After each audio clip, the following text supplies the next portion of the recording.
Comment avoir la vraie assurance de son salut? La véritable certitude que nous sommes enfants de Dieu, que si le Seigneur venait, nous ne raterons pas son jour absolument.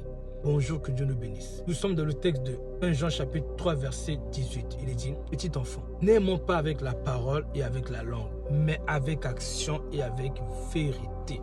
Verset 19. Par là nous connaîtrons que nous sommes de la vérité.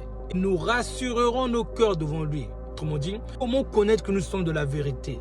Comment avoir l'assurance du salut? Au verset 19, il est dit, par là nous connaîtrons que nous sommes de la vérité et nous rassurerons nos cœurs devant lui. De quelle manière? En n'aimant pas en parole et avec la langue, mais par des actes. Le vrai amour de Dieu doit être démontré par des actes. De même, Dieu nous a tant aimés qu'il a donné la vie de son Fils. Il a démontré son amour par une action, par un don de la vie de son Fils. Dans le texte de Jean 15, verset 10, Jésus dit, verset 9, demeurez dans mon amour. Verset 10, si vous gardez mes commandements, vous demeurerez dans mon amour.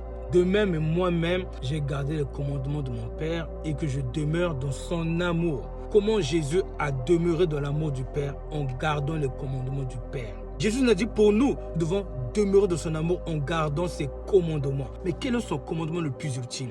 Jean 13, verset 34, aimez-vous les uns les autres. De même, je vous ai aimé, aimez-vous de la même façon. Et dans Marc 12, 29 à 31, il dit, voici les deux plus grands commandements. Aimer Dieu et aimer son prochain. Il n'y a pas de commandement plus grand que ces deux-là. Si nous voulons que le Saint-Esprit nous témoigne le véritable assurance de salut, nous devons marcher dans cet amour qui n'est pas seulement verbal, mais qui est démontré par des actions, par des bonnes œuvres palpables.